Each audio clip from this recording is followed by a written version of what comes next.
to be successful on Google Ads. Google Ads campaign.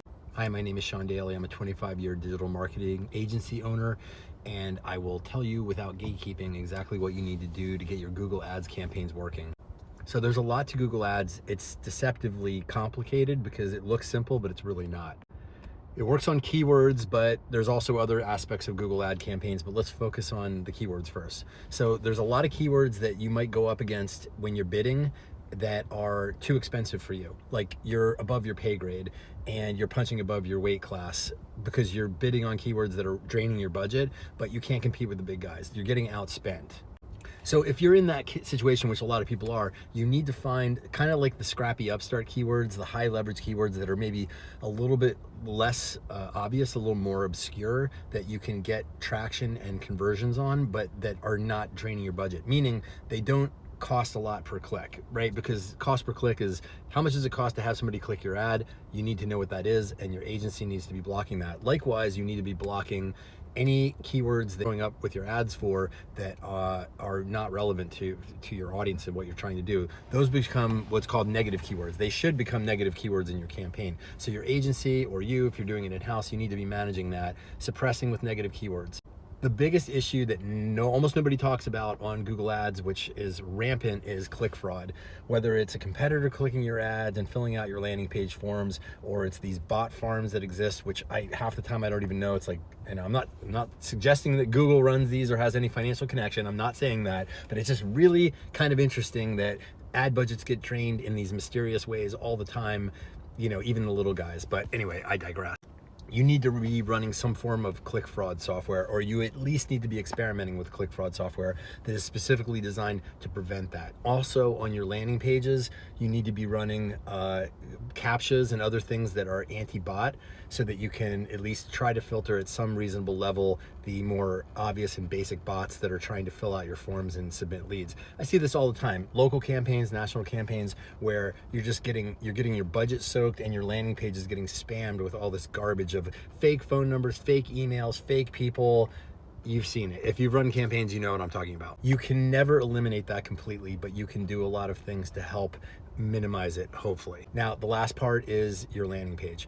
You might have a click-to-call ad where people just call from the Google ad, especially on local campaigns. That's a good idea. Also, you should be running, if you're a local business, ad campaigns that push your business listing, your Google business profile into the 3-pack, so that you're showing up in ads for your Google local listing. But if you're a national business, that's not relevant. And you need to have a great landing page regardless of whether you're local or national. That landing page is the website that people go to when they click your ad, if in fact that's how you have some of your ads set up. Here's the thing. That is an art and a science unto itself, to develop a good landing page. There are rules, there are best practices to follow with a landing page, but if you are seeing lots of traffic going to your ads, and by the way, you should be using analytics to determine that. Like, you should be using heat maps on your landing pages, like where do people's eyeballs go? All these things exist. But you need to know what your percentages are, like how many people are going to your landing page and how many people are bouncing off of it versus how many people are filling out your form that aren't bots.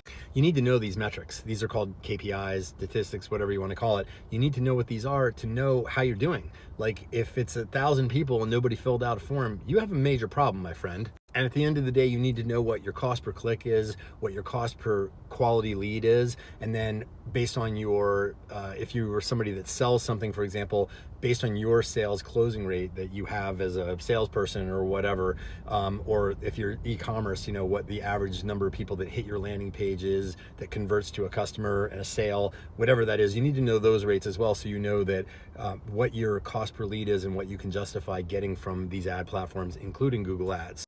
Back to the landing page. You need to make sure that you have a landing page that's well designed. You need to make changes to it. Don't just let it sit there and suck. Make tweaks to it. Try split testing different landing pages over time.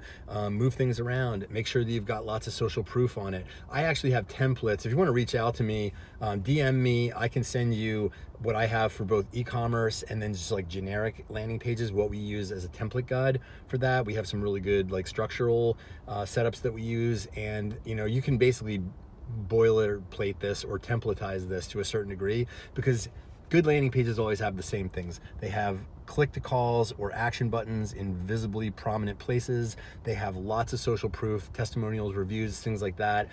Third-party credibility, like third-party notable brands or websites or media sites that, as seen on, as featured on, whatever, things like that. All of these things go, also things like case studies, things like videos, especially video testimonials or videos that are doing a quick overview of what the brand does and what the offering is, all these things. So, just the kinds of things that you would see on a page that you might do business on, right? If you had done business, whether you bought a supplement or you bought a coaching program or whatever, right? As a landing page that converted you, well, your landing page needs to be no different, and it needs to work. And I see way too many campaigns that have functional Google Ads setups, but they have basically what I call dead-end landing pages where people just go to die, or the leads go to die. I could talk about this a lot more, but I won't on this video. I will continue to drill into more specific nuances of running ads, but I just wanted to hit the big things in this video. Like and follow for more, and hit me up again in DMs if you want a copy of that template that I talked about.